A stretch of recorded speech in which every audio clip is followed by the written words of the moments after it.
दुनिया के बड़े से बड़े ताकतवर इंसान की औकात सिर्फ इतनी है कि वो इस दुनिया में सिर्फ 4 दिन का मेहमान है। अगर इंसान को इस दुनिया में हमेशा रहना होता तो न जाने क्या ही करता इंसान।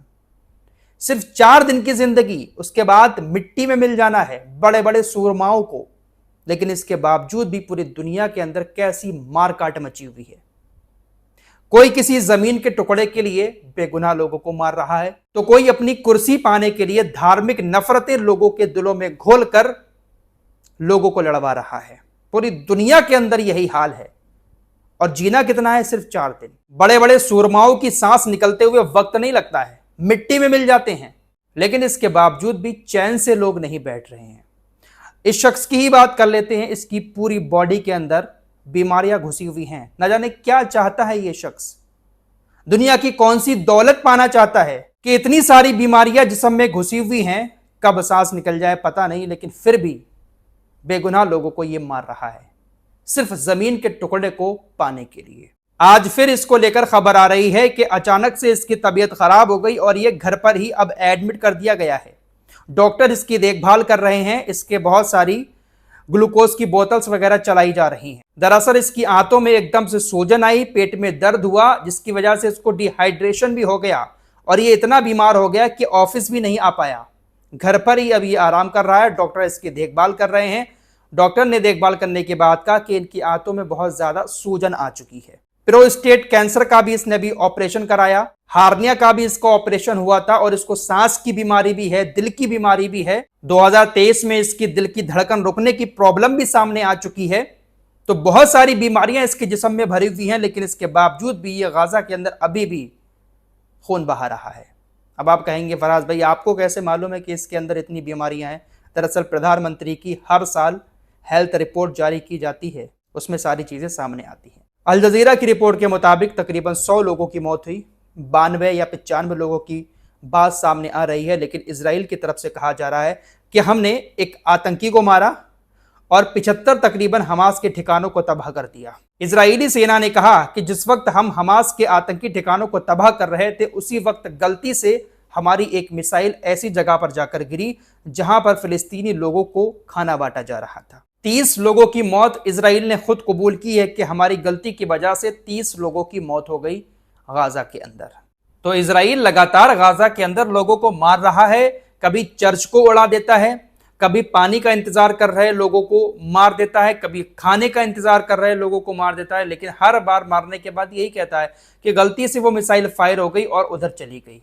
हमारा इरादा उनको मारने का नहीं था, हम तो आतंकियों को मार रहे थे, लेकिन मिसाइल गलती से चली गई। तो हर बार इजरायली सैनिकों से ऐसी गलती होती है। तो इजराइल का प्रधानमंत्री नेतन्याहू अपनी सेना को इसी तरीके से हुक्म देता है कि जैसे चाहो जहां पर चाहो हमले कर दो। दमिश्क के अंदर, सीरिया की राजधानी, वहां पर हमले कर दिए। सेना का हेडक्वार्टर उड़ा दिया, वहां पर भी काफी सारे लोगों की मौत हुई। गाजा के अंदर एक कैथोलिक चर्च को निशाना बनाया, वहां पर कुछ लोगों की मौत हुई और चर्च को बहुत बड़ा नुकसान हुआ।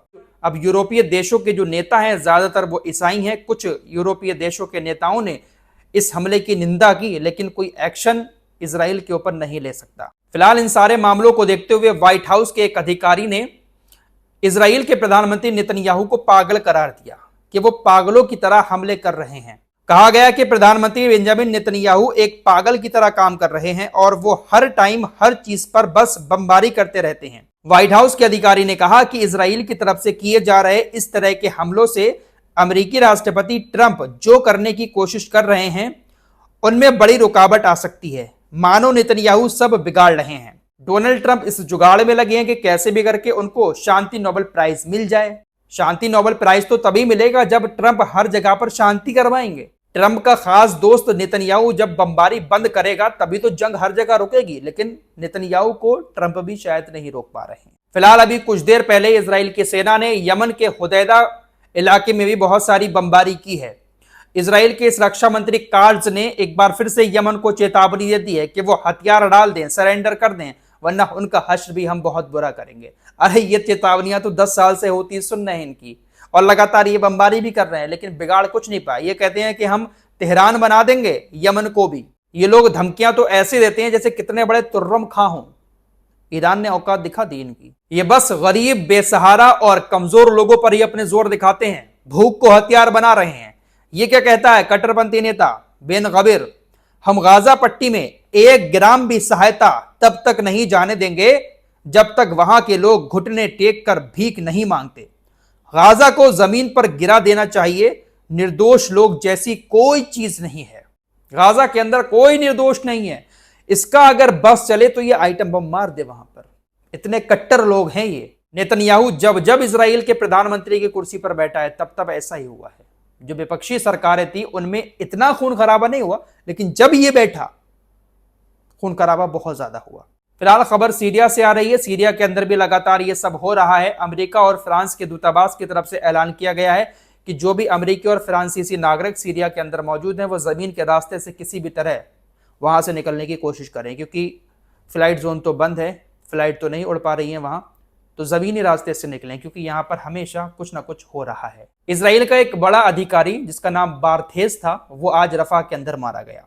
बार्थेस जब गाजा के अंदर अपनी मिलिट्री के साथ गया था तो उस दौरान हमास के हमले में उसका एक हाथ खत्म हो गया था, घायल हो गया था गंभीर रूप से, लेकिन इसके बाद फिर इसने अपना ट्रीटमेंट कराया, एक बार फिर से मैदान में लौटा लड़ने के लिए, और आज गाजा के रफा एरिया में मारा गया। सूत्रों के मुताबिक खबर यह आ रही कि इसकी बॉडी के टुकड़े टुकड़े हुए, बहुत बुरी तरीके से एक ब्लास्ट में ये मारा गया। खबर ईरान से आ रही है। ईरान अपने एयर डिफेंस सिस्टम को एक बार फिर से ठीक कर रहा है। 12 दिन की जो जंग चली थी उस दौरान इजराइल ने बहुत सारे हमले ईरान के डिफेंस सिस्टम पर किए थे, जिसकी वजह से बहुत बड़ा नुकसान भी हुआ था। अब ईरान की तरफ से जो जनरल महमूद मौसवी हैं उनकी तरफ से कहा गया है, उन्होंने इस बात को क्लियर किया है कि हमें जो नुकसान हुआ था, हमारे डिफेंस सिस्टम जो खराब हुए थे, हमने उसको रिप्लेस कर दिया है, जो ठीक होने वाले थे उनको ठीक कर दिया है और उनकी जगह नए डिफेंस सिस्टम को तैनात कर दिया गया है। आइए अब थोड़ी सी बात अपने देश की भी कर लेते हैं। 21 जुलाई यानी आज के दिन से 23 जुलाई सुबह 8 बजे तक जो दिल्ली वाले लोग हैं वो अपने घरों से निकलने से पहले अपने रूट की अच्छे से मालूमात कर ले, क्योंकि कावड़ियों के चलते हुए बहुत सारे रोड को बंद कर दिया गया है। सीमापुरी से अफसारा बॉर्डर तक, आनंद विहार से अफसारा बॉर्डर तक, जीटी रोड से विवेक विहार अंडरपास तक ये सभी सड़कें बंद रहेंगी। इसके अलावा स्वामी दयानंद मार्ग पर केशव चौक की ओर जाने वाली ट्रैफिक और पूस्ता रोड से शास्त्री पार्क तक की सड़क बंद रहेगी। तो कई सारी सड़कों को बंद कर दिया गया है, क्योंकि बहुत सारे कावड़िए 23 जुलाई तक उधर जाने वाले हैं, जल चढ़ाएंगे, हरिद्वार से जल लेकर आ रहे हैं, जिसके चलते हुए एहतियातन बहुत सारी सड़कों को बंद किया है। तो जाम की स्थिति पैदा हो सकती है। तो अगर आप घर से ऑफिस निकल रहे हैं या कहीं जाने का प्लान बना रहे हैं तो पहले अपने उस रूट की पूरी जानकारी ले लें। 3 दिन तक ट्रैफिक का सामना आपको करना पड़ सकता है। फिलहाल इस रिपोर्ट में इतना ही। कुछ और खबरों के साथ फिर हाजिर होंगे। अपना ख्याल रखिएगा। अल्लाह हाफिज।